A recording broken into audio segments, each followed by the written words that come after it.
beberapa kontestan grup C seperti Jepang, Cina, Bahrain, dan Australia mulai memiliki pandangan yang sama menjelang pertandingan melawan timnas Indonesia di kualifikasi Piala Dunia 2026 putaran ketiga.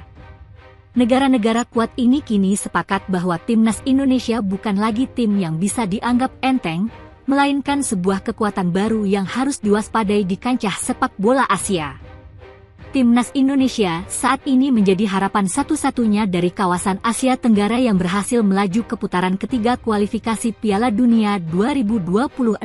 Kepastian ini diraih setelah Indonesia sukses menutup putaran kedua sebagai runner-up grup dengan 10 poin. Namun, perjalanan skuad Garuda menuju Piala Dunia tidak akan mudah. Mereka tergabung dalam grup neraka di grup C bersama dengan Jepang, Australia, Arab Saudi, Bahrain, dan Cina. Mereka adalah negara-negara yang punya sejarah kuat di sepak bola Asia. Bahkan beberapa di antaranya pernah tampil di putaran final Piala Dunia. Meskipun lawan-lawan tersebut secara umum lebih diunggulkan, kenyataannya mereka mulai waspada terhadap potensi yang dimiliki timnas Indonesia. Jepang misalnya, melalui salah satu pemain andalannya, Takumi Minamino, mengakui bahwa Indonesia adalah tim yang tak bisa diremehkan. Pengalaman bertemu Indonesia di Piala Asia 2023 membuat Minamino menyadari bahwa skuad Garuda memiliki momentum dan semangat yang tinggi dalam sepak bola.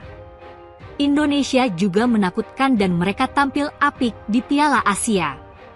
Sebagai negara, mereka memiliki momentum dan sangat bergairah soal sepak bola, ujar Minamino dalam wawancara dengan Nikkan Sports.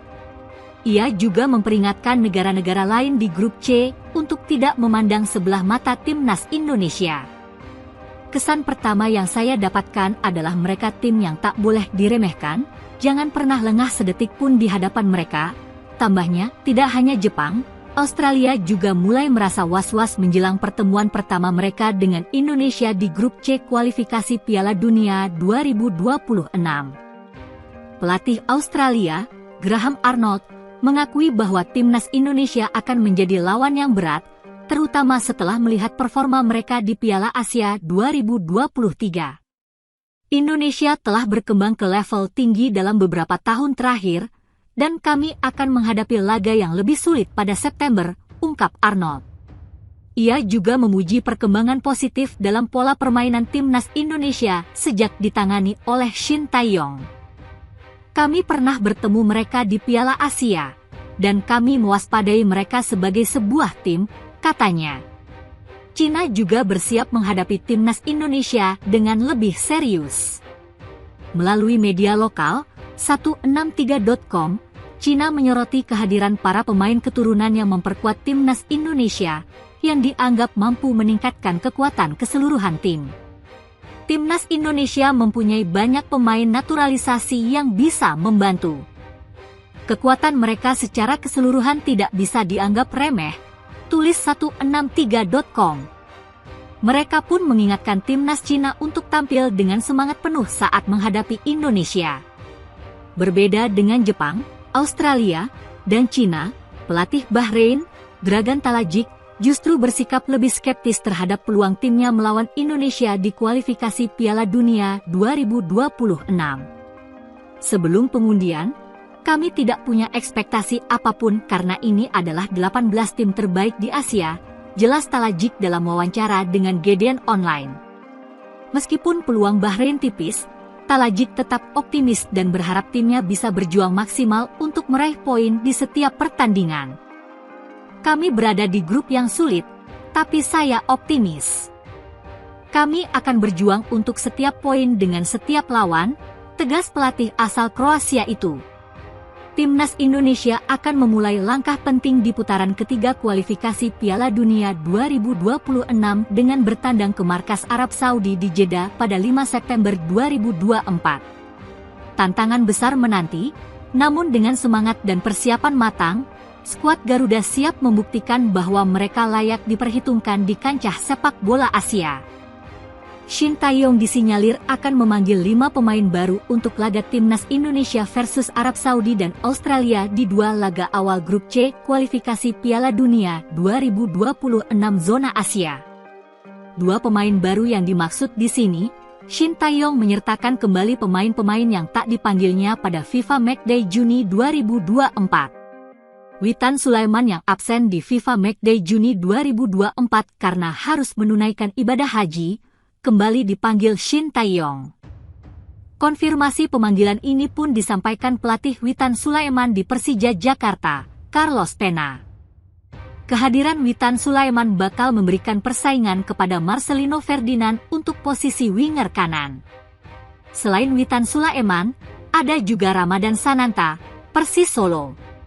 Setelah absen pada Juni 2024, Ramadan Sananta kembali dipanggil. Ia pun siap memberikan yang terbaik bagi timnas Indonesia. Saya bersyukur bisa kembali lagi dipanggil ke timnas Indonesia. Mungkin Coach Shin Tae-yong bisa kasih kepercayaan ke saya, kata Ramadan Sananta dalam konferensi pers kelar laga Persija Jakarta versus Persis Solo. Nama selanjutnya ada Alfeandra Dewangga, PSIS Semarang, dan Arhan Fikri, Arema FC. 2 nama ini memang belum diumumkan akan dibawa Shin Tae-yong, namun disinyalir bakal mendapatkan kesempatan dari pelatih 53 tahun tersebut. Alfeandra Dewangga dapat dijadikan pelapis dari Jai Idzes dan Rizky Ridho, di saat Justin Hubner, Jordi Amat dan Elkan Bagot tak dimainkan melawan Arab Saudi.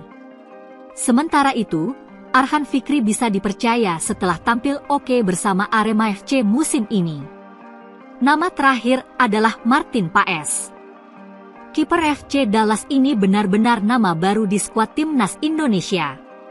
Setelah menanti cukup lama, kiper 25 tahun ini akhirnya memenuhi syarat untuk memperkuat timnas Indonesia pada 18 Agustus 2024. Ia belum bisa dimainkan melawan Arab Saudi karena pendaftaran pemain sudah ditutup pada 5 Agustus 2024. Namun, untuk laga menghadapi Australia, Martin Paes sudah tersedia, mengingat pendaftaran pemain baru ditutup pada 3 September 2024. Shin Tae-yong resmi memanggil 10 pemain Liga 1 2024 hingga 2025 untuk laga timnas Indonesia versus Arab Saudi dan Australia di 2 laga awal grup C kualifikasi Piala Dunia 2026 zona Asia.